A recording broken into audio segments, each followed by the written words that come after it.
Did you get that? Okay. Salute the flag. Oh, yeah.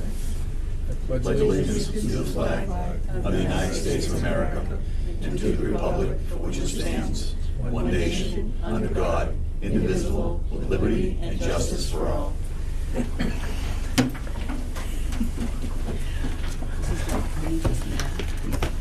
Before we begin, nope, you can do that. That's fine.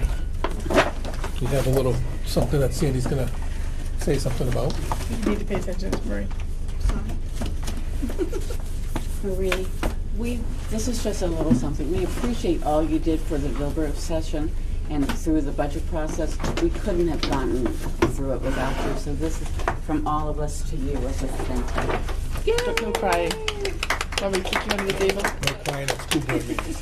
I have to say, though, it was not me alone. It was a team effort from multiple people. None of us would have been successful without everybody helping out. And I had to pull Joe in at the last minute, and my staff, and the board as well was very understanding. So thank everybody as well. This is well deserving for all. Thank you. Then you can share with them. Yeah, it's pretty good. Yeah. No, enjoy it yourself. Jerry, we going right into non-public here? Yes, sir. Anybody want to make a motion to go into non-public?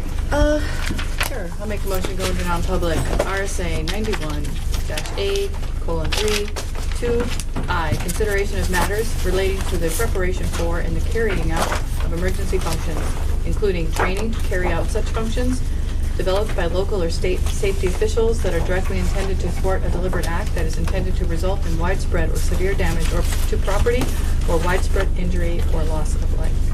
I second. Mr. Chair, pardon me. Yep. I'd also like to go under A and I. I is listed here, but I'd also like to go under personnel. Hey. Okay. So amended.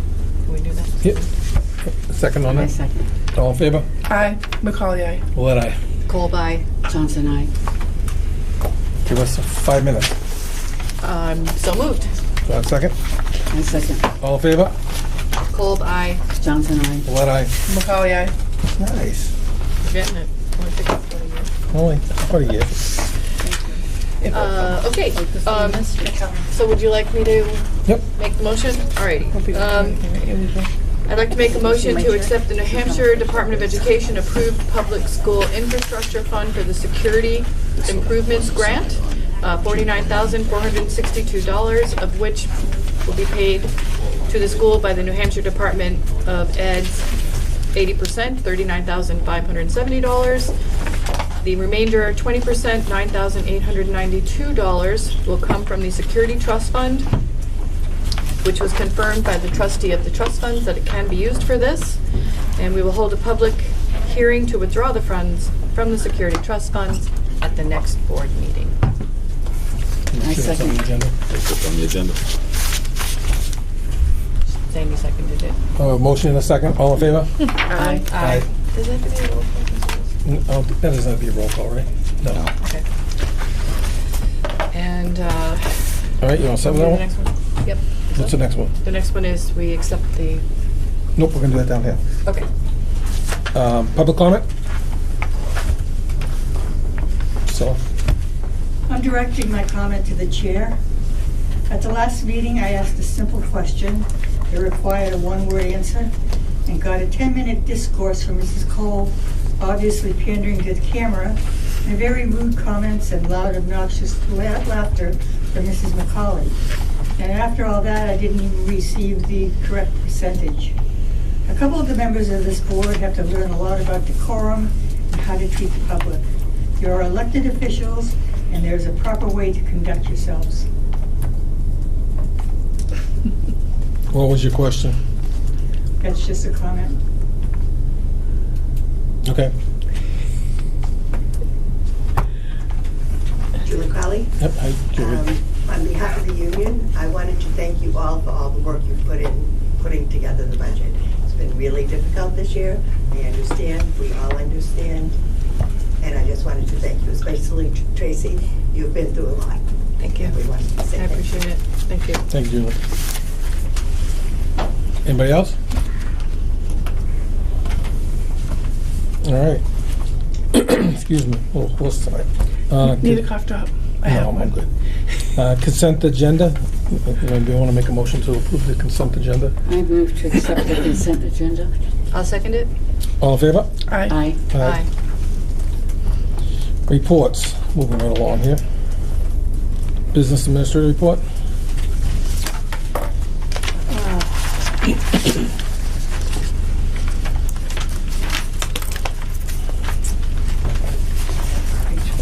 So it's on page 14 of your board packet.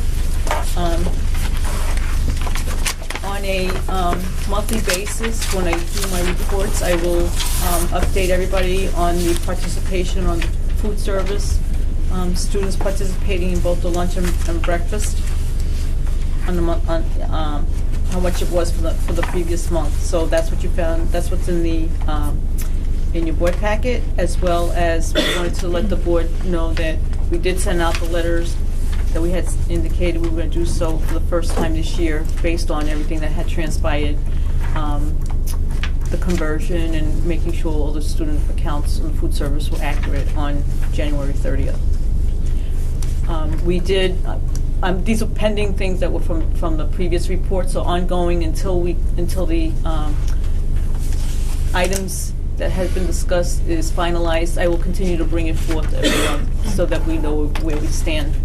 On the New Hampshire retirement system, at the last board meeting, at the my last report indicated that we had an audit that we needed to, had findings that we needed to confirm contributions that were made accurately, and we did complete that. We did submit it to the department, to the New Hampshire retirement system, and we're waiting for the response on how to proceed.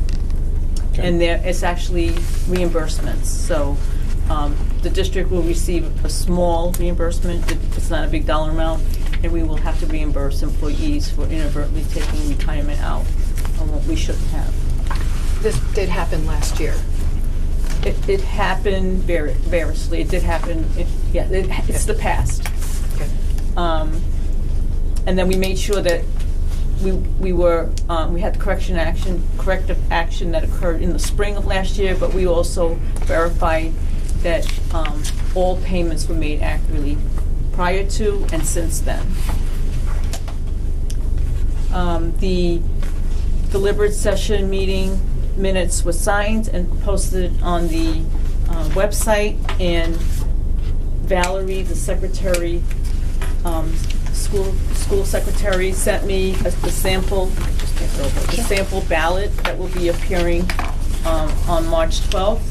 Was reviewed by myself and Larissa, our administrative assistant, and it is also posted on the New Hampshire Department of Revenue web portal. Is this going on our website too? Yes, we can do that. I think it should be. Okay.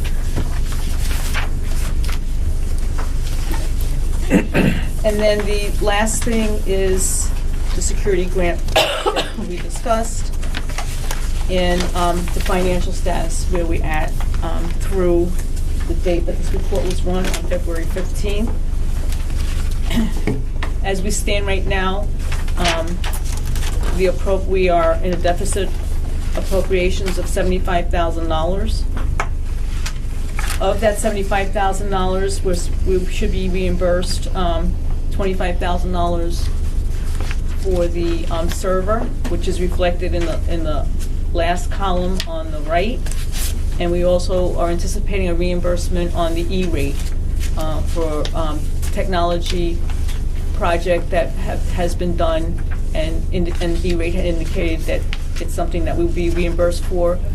Just this week, Jerry finalized some of the forms that were required, and now we're waiting to find out what the next steps are to get reimbursement. So with the anticipation of expenditures, most of it is utilities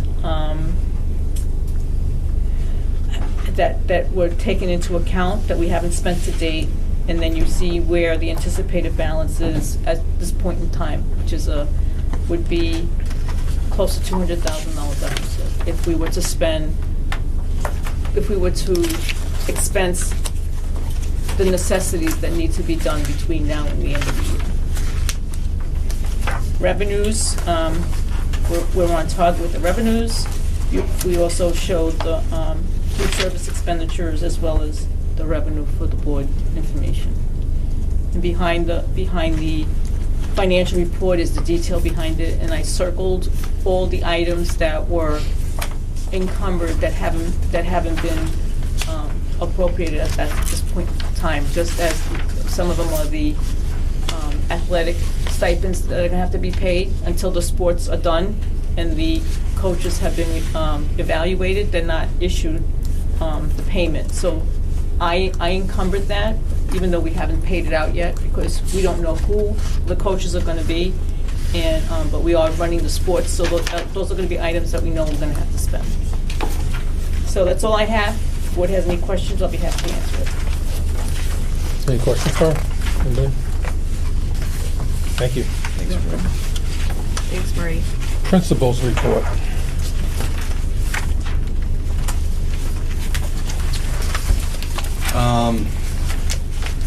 At our most recent community day, students were challenged to rebound their attitude and shoot for respect. So when students interact both in and out of the classroom, there are pivotal moments during their interactions and when students are forced to make decisions. So we've asked the staff of the school to be on the lookout for these pivotal moments, and when students are forced to make these decisions, they're rewarded when they make a positive decision, and they're coached up when they make a negative decision. We had a very talented 8th grader perform the national anthem. Diane Cassidy from the Gaffney Library came and spoke to our students about all the opportunities that the library provides.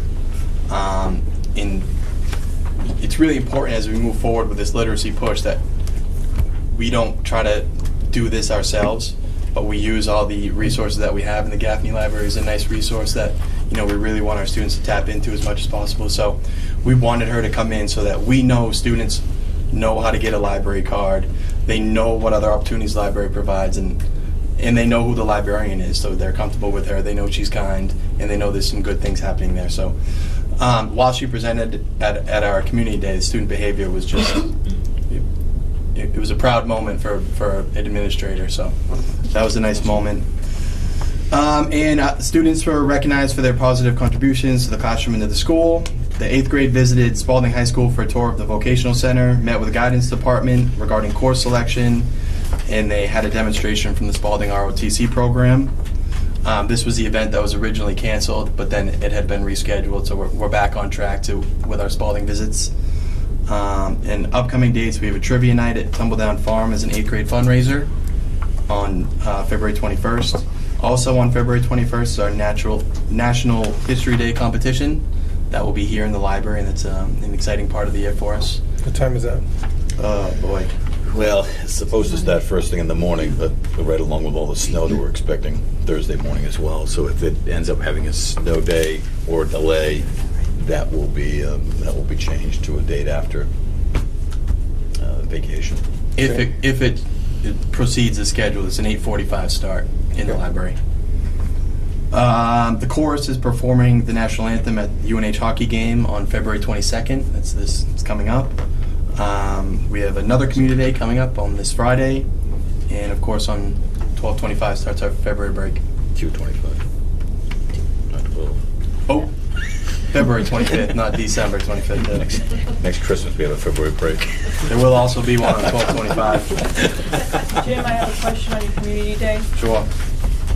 Can you tell us what the theme is on the community day on the 22nd? There's usually a theme associated with community day, is there not? All themes are generally based around community.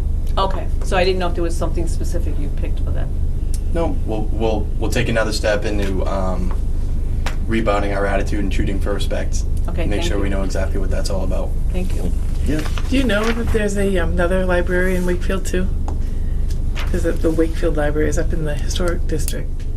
That's separate from the Gaffney? It is, and it's really neat. If people Very haven't sweet. been there, I went in for the first time this summer with the kids, and it's something that hopefully all the kids in Wakefield should learn about as well. It's small, but it's really neat. It's another resource. Yeah, What is it? right across from the church up in East Wakefield. Not East Wakefield. Is that technically? Wakefield. It's just So, Wakefield Corner. in the is what it's historical called. district? I think they modeled it after the Columbia University. Well, what I read or saw, Fritz Weatherby was there. So the person who had that built worked at Columbia, and he paid in honor of his mother, who lived in town, to have that built in a minimum, or what's the word I'm looking for? Small scale. A smaller scale of the library at Columbia. Cool. Well, But it's old and it's neat. It is. Ghostbusters. It's upstairs too. Some of it is, yeah. It's Seats. very nice. Does it? They actually have an indoor outhouse. indoor outhouse. Yeah. Anything else? That's all. Thank you very much. Transportation Director's Report. That would be you. It's me, really? So, as we know, there was an incident with one of the buses right after our last meeting. That was investigated, and slippery roads were the cause. That was what the term of determination was with my investigation, and I did that with the SAU and the police department's investigation. So, I just wanted to make sure that everybody knew that. Pupil transportation came in that day and did an audit on my files, and those came out good. I'm actually waiting for the official report, but the trooper that came in said that they were in very good condition, which was really good to hear because I didn't have much training on putting those together, so I was actually very happy to hear that from her, that the files are in order.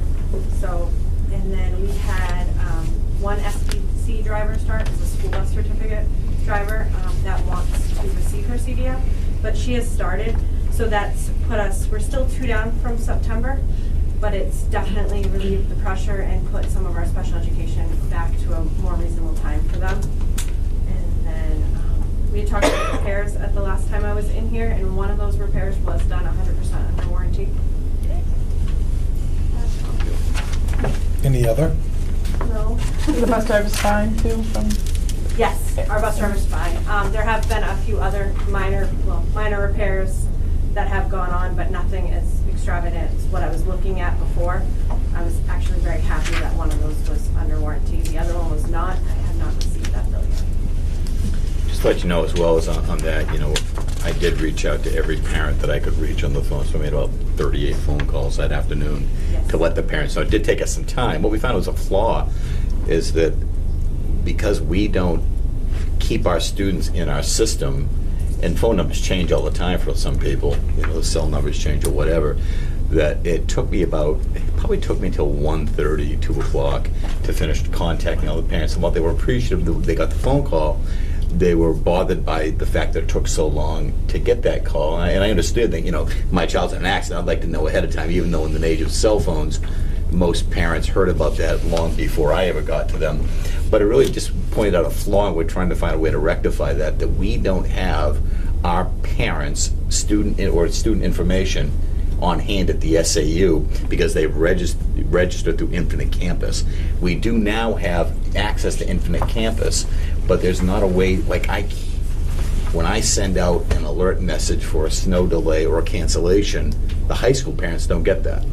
They get it from MUR, they get it from Facebook, they get it word of mouth, they get it from our website, but they don't get it from that. So again, we're trying to find a way to rectify that, and so that we can keep all of our Wakefield families informed of things that are happening here in town or here at the school or that may impact their children.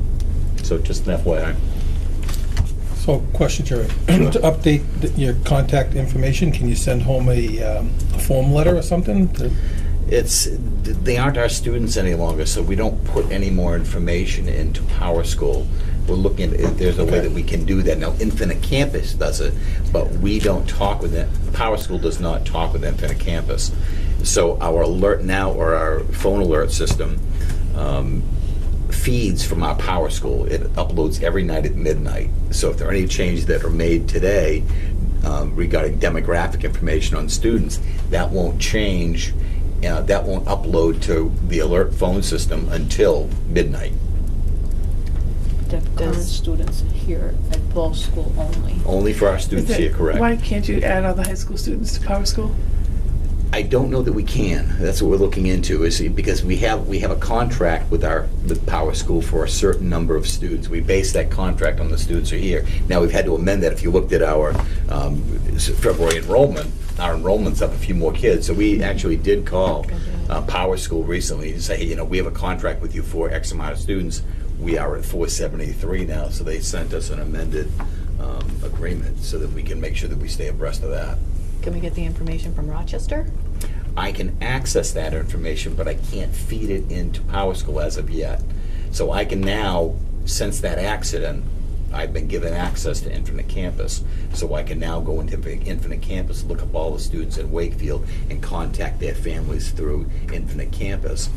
But it goes back to, again, we don't have an easy way of contacting people, again, through the alert system. It just, the accident kind of pointed out and exposed some flaws that we have in our contact for information, given that our students do not go to school here in town, in high school. And because the high school, the Spalding High School is the school of record for those students. So when they graduate here, it's like as if they're going to college. Instead of going to college, they're going to high school.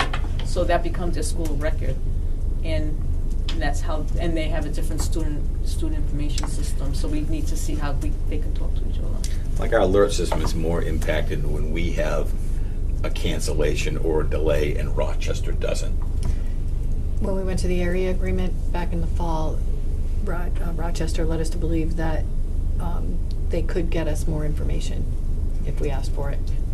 Easily. And they can get us that. We do have that information. We do have access now with Infinite Campus, but there's not an easy way yet to feed it into our Power School so that we can make a one-shot call. Like, again, it took me an extended amount of time, number one, to track down all the phone numbers. And actually, I got the majority of the phone numbers from the students themselves who had put it in their police report. And so I got a copy of the police report and took all the phone numbers, and probably 90% of the students put their parents' number down. There was a small group that put down their own phone number. So, you know, here I am, Jerry Gregory. Here's my phone number. Call me if you have a problem. Most of them put down their parents, and I spoke with them. If they're not our students, then why wouldn't Spalding be responsible for letting them know that there was an accident? I know it was our bus, but if they're their students, why wouldn't they be responsible for that?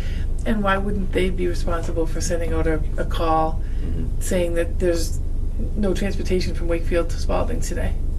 It seems that that would be reasonable for paying tuition. They're not our students, they're their students.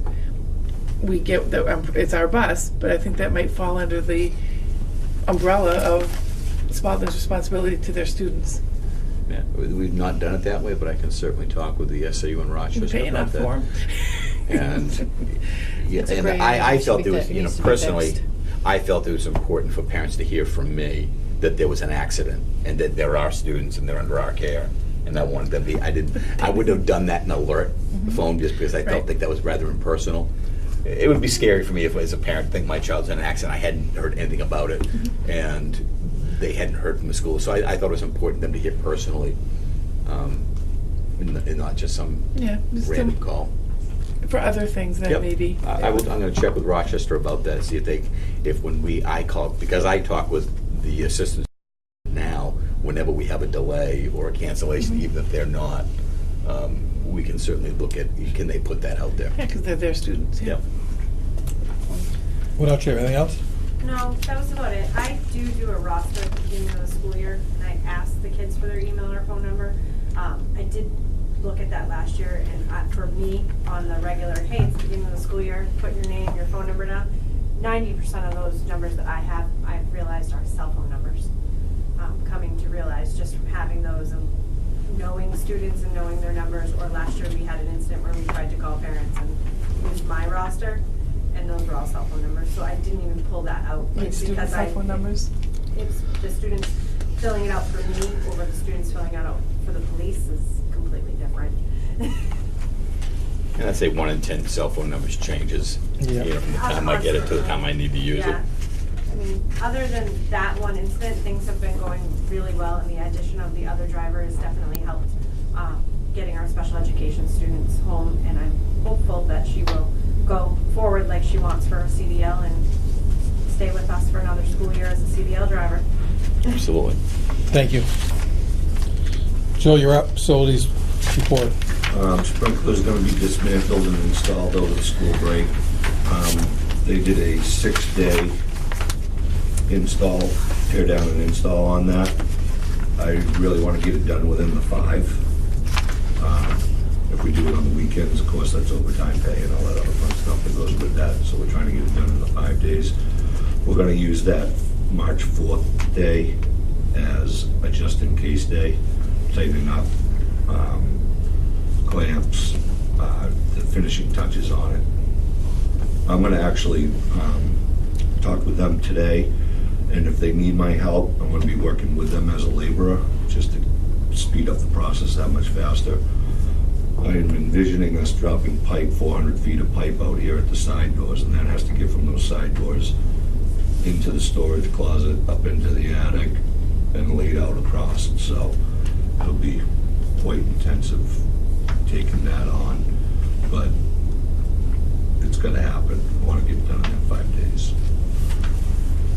We're gonna close this end of the building down. I'm actually closing the whole building down because I don't want anybody coming down to the library to run copies or do whatever. So no teachers, only ones that are gonna be here is gonna be administration.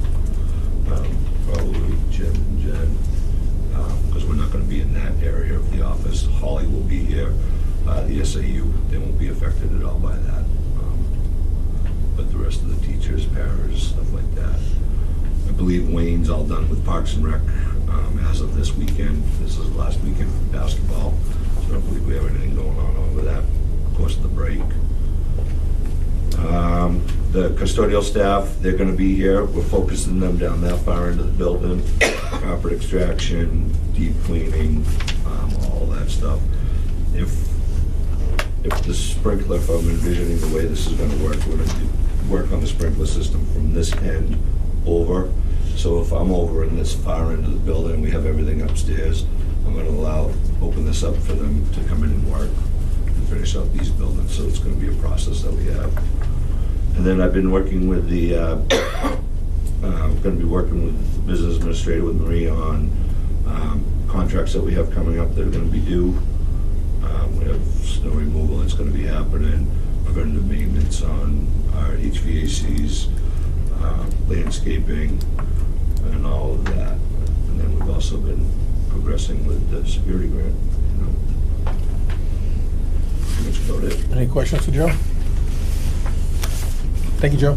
Thank you. Sounds good. Old business. Sprinkle update, you just did, right? Pretty much. Fall school calendar.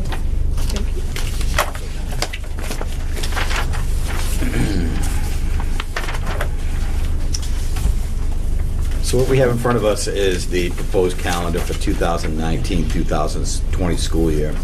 It's labeled as a working draft until you approve that. I'm going to note the highlights that I have. You know, we have to have 100. We have 180 days of school by our contract.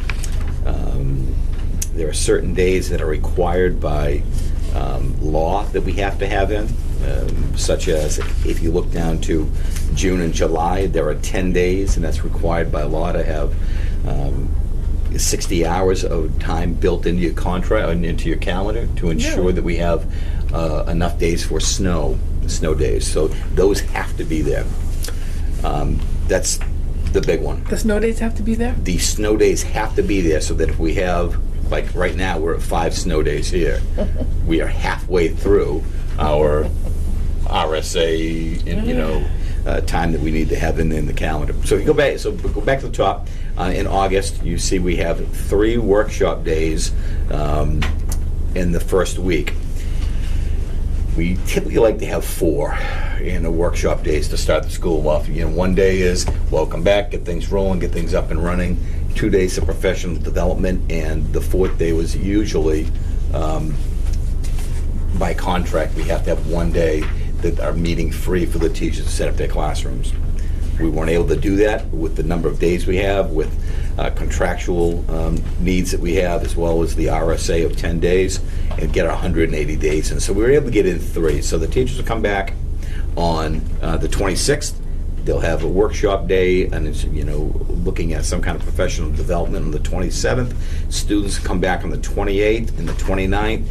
Friday is another contractual day. That the Friday before Labor Day is student free. Doesn't mean we can't have a teacher workshop day. It's just student free. In October, Can I go ask you a ahead. question? Yeah. What keeps you from having the 4th workshop on Wednesday or Thursday? Because you have to get 180 days in. Oh, so kids are going to be here those 2 days. Those students will start school on the 28th, but you just... I thought I was thinking they were starting afterward. I worked this calendar 9 ways to Sunday trying to make it so we have 180 days and a 4-day opening. If you go down to October 11th, that's a teacher workshop day. It's also contractually obligated to paraprofessionals. They have workshop days that are required in October and in March. So if you look to the other side of the page, you see on March 20th, we have another teacher workshop day. That is also the National Education Association day, so they allowed that as well. Big change we made was the first full week in November, the week of the 4th. Typically, we would have our early release and parent conference on the 18th and 19th, but the 7th and 8th of November bring us closer to the end of the quarter. The end of the quarter for the first quarter is going to be, at this point, without any days, any emergency days, will be November 4th. So it gives teachers time to put their presentation of parents together, and it's also right after they get their grade. They know what the grades are. They're going to get their report card, and it's going to be that Thursday and Friday. Why wouldn't you make that one day instead of 2 half days? There was a reason for that, Jen, and Because it's just speaking, Yeah. it's hard for parents to get childcare. yeah, I looked at that, and I can't remember the exact reason we did with the 2 days, but we weren't able to get it. There was a reason for that. I just don't recall what it is. I can try to get that answer for you. And then you jump over to May. May 20th is an early release day. And that day is really geared toward making placement for the next year, giving teachers an opportunity to meet with the teachers from the grade above them and the below them as they do that turnover with students, so they know what students are going to need. And after that, it's an early release on the last day of school in June, right now, which is proposed to be the 13th. You don't know off the top of your head this year when the kindergarten sign-up is, do you? I do not. Okay, just checking. Yep. If you look down on my list, underneath the first column, it says August through January, 94 days. Underneath the second column, February through June, 86 days. Again, that's 180 days. This will be, it says approved at the bottom, but it's not approved. It says date, right? Approved date on yours. So if you approve that today, I will put that down as the approved date. How close is this to Spalding's? Very close. They have some differences, when they start school and teacher workshop days, but by and large, we try to say our vacations are always the same, and that all lines up. They don't have the same teacher workshop days as us. No? Is that normal? Do they sometimes? Sometimes they do. Typically you'll see like the NEA days typically the same. Right, that would be. Jerry, do we have the 2 early release days because you can't fit all the conferences in one day, and also they both count as student days toward the 180? Is that correct, Jerry? Well, you would if you. Again, it wasn't because I'd have to look at my notes because I tried that initially, trying to squeeze it into one day, and then there was another issue for that. I just don't recall what it was. The early release after it's not too early, so it counts as a day. Is that what you're saying? It's a full day. But you have to get your 180 days in as well. Oh, in addition to. Yeah, those count as part of your 180 days. Right. And it had something to do with that. I don't recall the detail. I did see when you're explaining the students' days out, you have November 21st as Thanksgiving recess. It starts on the 20th, doesn't it? You should have highlighted the 20th, the 21st. No, and down here when you wrote, you said 21st instead of the 20th. Where are you here? Bottom. At the bottom. 21st, that could possibly be, there's, right there, what you see in there is, this is in Excel format right now, Sandy.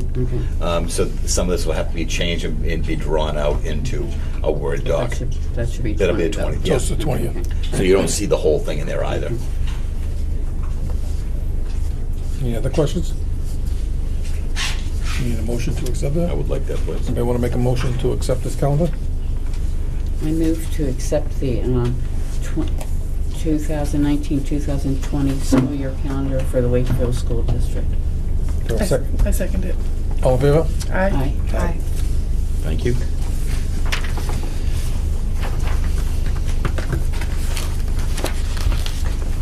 Lottery procedures review.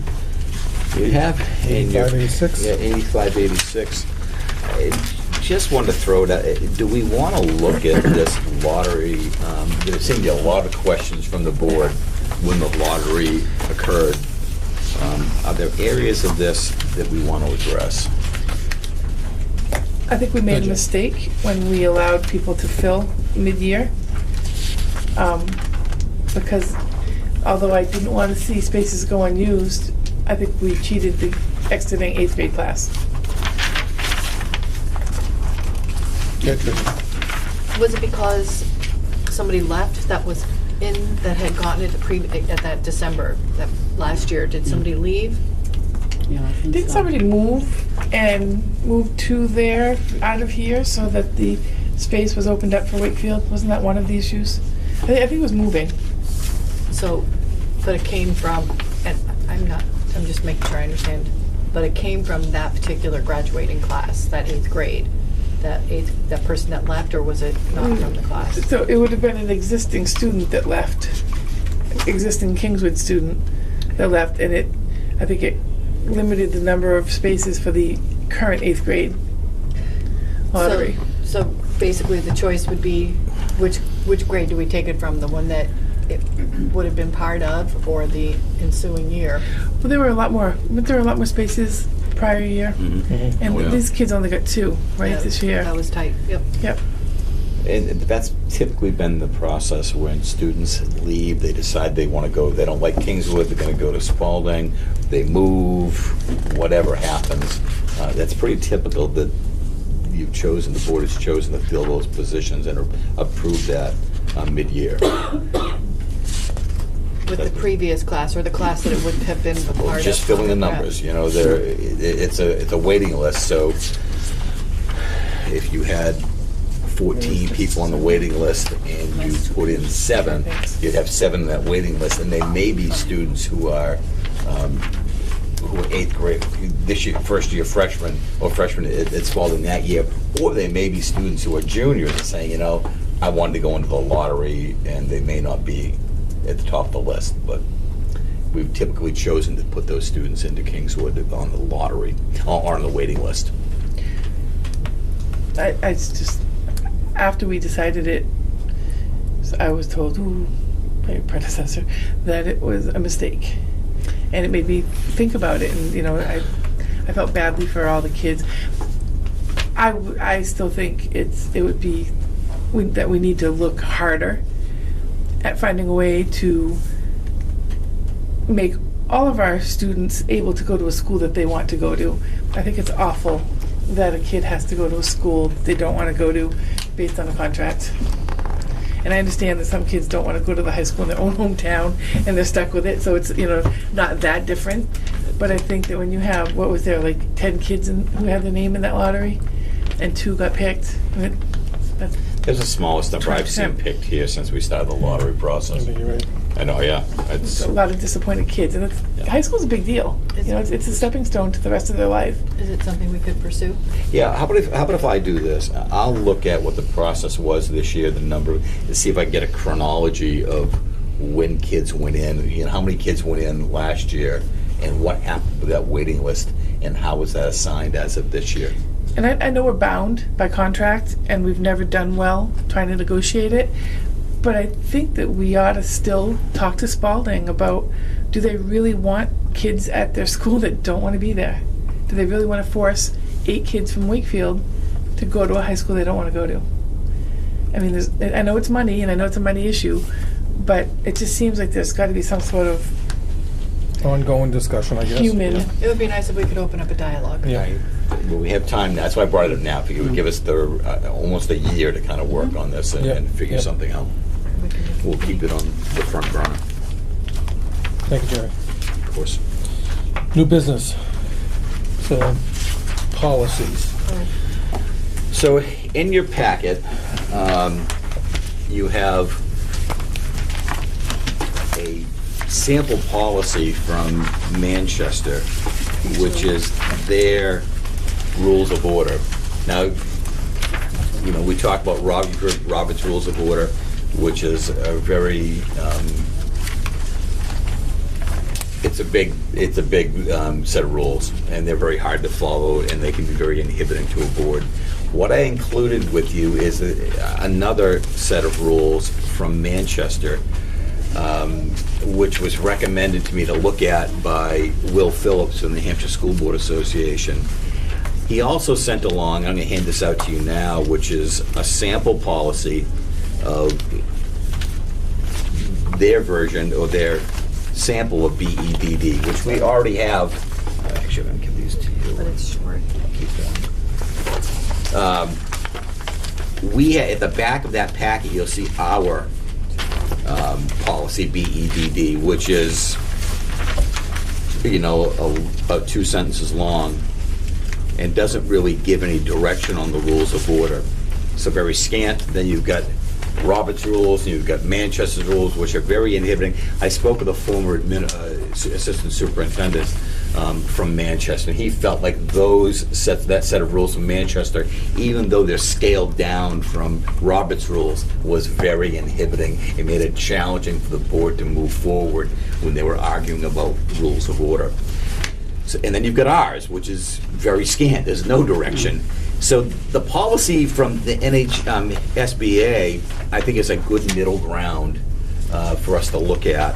It's nowhere near as large as Robert's Rules of Manchester, and it gives more meat than what we have in the policy now, our BEDD. So I'd like you to take a look at that. I don't know if you want to. If you wanted to look at this, the policy, and you wanted to make this a first read, I think you should read it out loud. You want to go forward and doing this tonight? And No time like the present? Tracy, you want to read it for us? Okay, sure. You ready to go forward with it? Okay. Alrighty, so this would be the board meeting rules of procedure and order, and it would be BEDD. And this is a sample policy from the New Hampshire School Board Association. Purpose. The purpose of the policy is to help promote effective and efficient board meetings. General principles. Meeting rules should facilitate rather than inhibit the board's deliberation and decision-making process. The rules should be readily understandable and help keep meetings free from procedural quagmires. B. All board members have equal rights, privileges, and obligations in the deliberative and decision-making process. Meeting rules should help assure that each member is able to participate in the debate and that no single member is able to dominate discussion to the exclusion of other members. C. Every board member and the public in attendance has the right to hear what is going on at all times. D. A meeting can deal effectively with only one specific matter at a time. E. Members have the right to know beforehand what they will be discussing and or voting upon. F. Public board meeting does not mean meeting of the public. G. A school board meeting is a meeting at which the board conducts its business. While board meetings are open to the public, except as provided under RSA 91-A:2 and 3, board meetings are not public hearings where the public has the right to speak. Public comment at board meetings shall be governed by board policy BEDH. That is the policy code for our district's public comment policy. 2. Meeting rules. 1. The board chair shall preside over all meetings of the board. In the chair's absence, the vice chair will preside, following by the most senior member then present. 2. The presiding officer will conduct the meeting following the rules set forth in this policy. And 3. By majority vote, the board can overrule any ruling of the presiding officer regarding the application of these rules. A board member can raise such a request by a point of order, followed by a motion with respect to the specific decision. 4, the presiding officer will take the agenda in the order that it was presented unless the board, by majority vote, chooses to take agenda items in a different order. 5, all speakers should be courteous and must speak on the issue under discussion, not to the individuals raising them or any other matters except those taken up by majority of the board. 6, each board member has the right to participate in discussion and debate if she wishes before any other member may speak a second time. 7, no one may speak unless he or she has been recognized by the presiding officer. Board member may interrupt only to state a point of order, point of information, or point of inquiry. The presiding officer will then recognize the member for the limited purpose of stating the point of order, etc. 8, the presiding officer may decide on his or her own initiative or upon request by a board member to recognize a staff member, another board member, or another person in attendance to address the board with respect to the matter then under discussion. Number 9, agenda items requiring action by the board should be preceded by a specific motion, clearly articulated, followed by a second. Motion should address only one issue or idea. If a motion is complex or has conditions, the motion should be written out and read back by the board's minute taker. 10, if a motion does not receive a second, then the motion is treated as if it were not considered by the board. Such a matter may be raised again at a later date in accordance with the board's agenda policy and rules. 11, when a motion is on the floor, no new topic should be debated and no new motions will be accepted, other than the following motions addressing the main motion or the meeting itself. Motion to amend motion, debatable, yes, votes required to pass, 51%. Limit debate, for example, time limits or number of times each member may address the motion. Not debatable, requires a 2/3 or 60% vote. Call the question or close the debate. Non-debatable, requires 2/3 or 60% of the vote.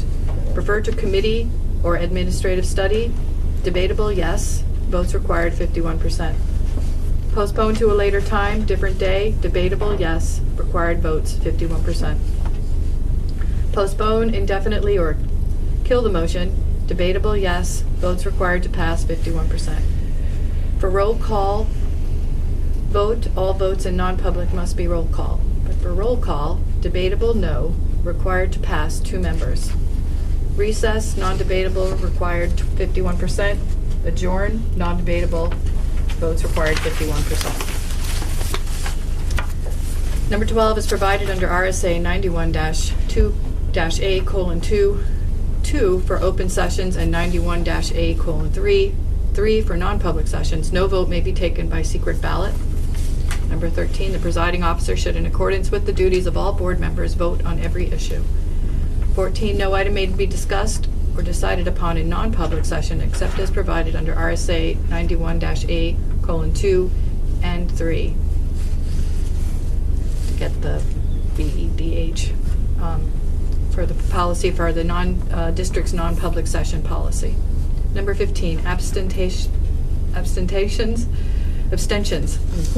sorry, shall have the same effect as a vote in the negative. A member who has recused him or herself does not count either for determining a quorum or the vote. 16, motions for reconsideration are not favored except when new circumstances exist or a perceived error has been made.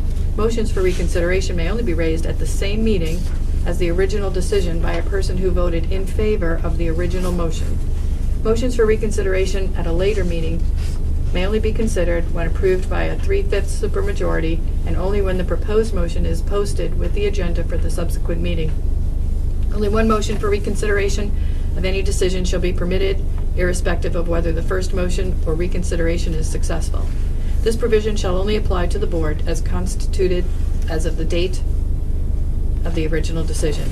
17, everyone who speaks must do so in a manner in which he or she can be heard by all members and by the public in attendance. 18, the presiding officer may rule any member or other person out of order if such person disrupts the orderly conduct of a meeting, behaves in a disorderly manner, makes unlawful threats, willfully violates any of the above rules of order/procedure, or engages in any unprotected speech. If the board member or other person continues such behavior after being ordered by the presiding officer to cease, the presiding officer is authorized to have the police officer remove such person from the meeting and meeting location. This is the first reading.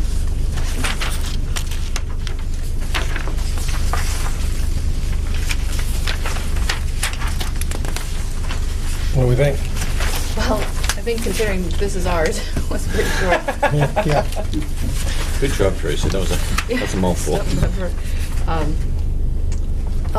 I think it's very much a middle ground between the two sentences that we have that say follow Robert's rules, which actually this is a sample of the New Hampshire School Board Association's policy, because right now their policy just states don't follow Robert's rules. They're too cumbersome. They're too hard. They're too hard to work. And this basically contains what we need to do and what we need to know. Any other comments? I think it's a good start. This is first reading, we don't need a vote. Okay, I have one little comment. And I know these rules are here for a reason and all that. With the rules that exist where you can't talk to two other people about an issue, sometimes it's hard to get a feel for what other people know or think or get facts from other people in the stilted conversation we can have here. Are you talking about outside the... No, you know what I mean? It limits you. You can't talk outside of a public meeting. For good reason. I understand it. But it also limits us for talking inside a public meeting, which is cumbersome as well. It's hard to discuss with the other board members the best way to go forward sometime. And I don't expect a change for that. I just want to say that's my comment. It's very limiting. Just personally, I think you need to make your own decision without other board members' advice to you. Other people have other ideas, though. That They other do. perspectives. I mean, that's why we have the board meeting to discuss that too. Right. I think as long as the discussion is going well, nobody's going to. It's when it doesn't go well, there are rules to follow. When it's a tough topic or that kind of thing. We all bring different We do. to the table. It's been a great group. Okay, so that's the first reading. First reading. We're going to have the agenda for next meeting for a second reading. That would be great. So you can take home and read the Manchester Rules of Order if you like. Actually, there's some pretty good stuff in there that if we have some time, that would be nice to do. There is. But there's but for, I think, this purpose.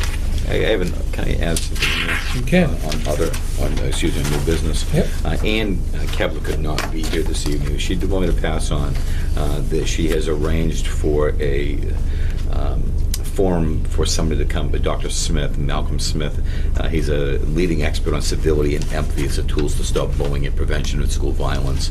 So he's going to be coming to our school on March 6th to meet with students in the day. We're also going to have an evening forum with him for parents, and that will be posted for parents to come to.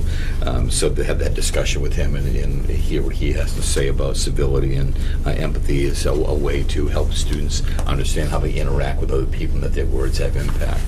And then on March 22nd, we have a teacher workshop day. He'll be coming to that as well to talk with staff and then debrief with the administration about what he found from talking with kids, talking with parents, and talking with staff, and help us work on a plan. So just want to let you know that's in the work. That will be happening. Okay. There's one other Sandy, go thing. ahead. On the February enrollment on page 58, I had some concerns. I was looking at what's in grade 3 and grade 4, and as they moved up, how I just want to put out there that I'd like the administration to look at how they're going to handle it. I personally feel that maybe we need to have 3 teachers in each grade level just because of the numbers. And I'd like to start looking at it, the administration look at it now versus later in the year. Okay.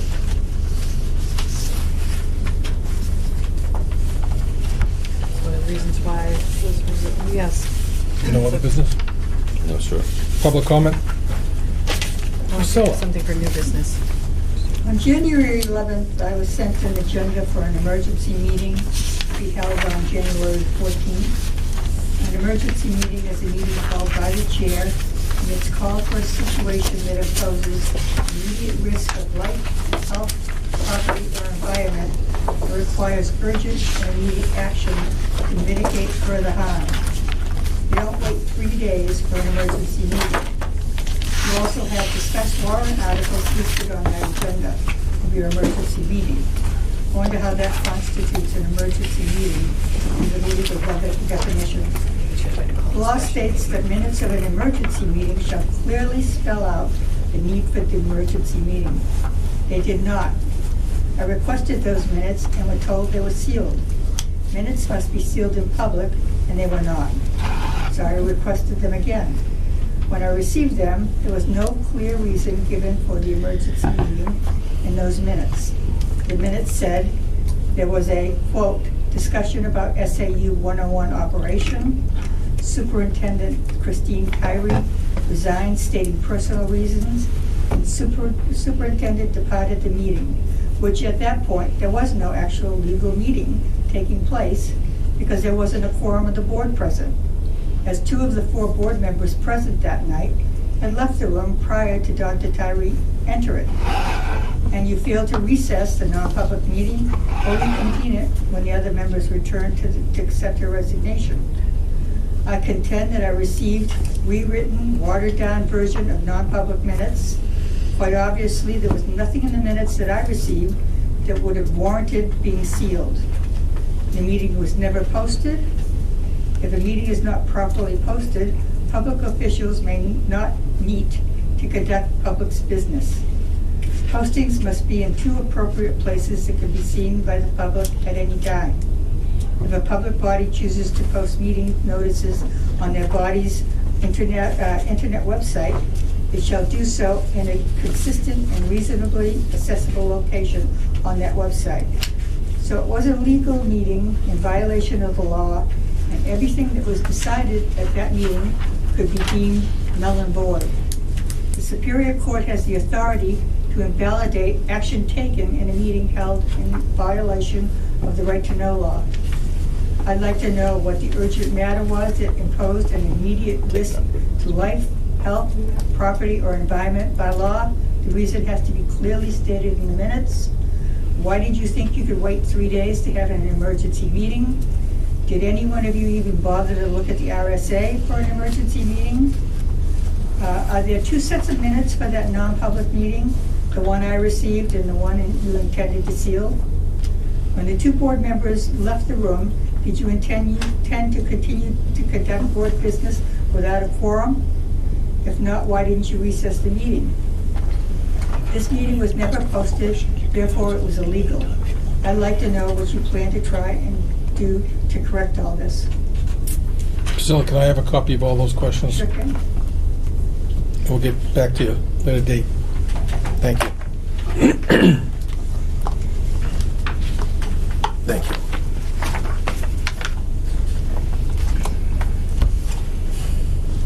Any other public comment?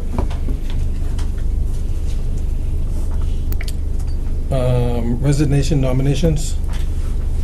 We have a resignation, help me out. A resignation. Resignation for Cindy Hawkins, Effective April 15th. effective April 15th. Excuse me, April 15th, you're right.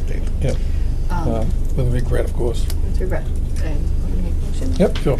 Make the motion to accept with regret Cindy Hawkins' resignation as of April 15th. Have a second? I second. All in favor? Aye. Aye. Is that it? That's all we have? Anybody Well, else, anything I else? You have one other thing? Just one other short thing. New business. If anybody, it was suggested that maybe the board would be interested in writing a letter with some facts to the paper. If anybody wanted to get together to do that, Sandy has put together an incredibly great fact sheet, and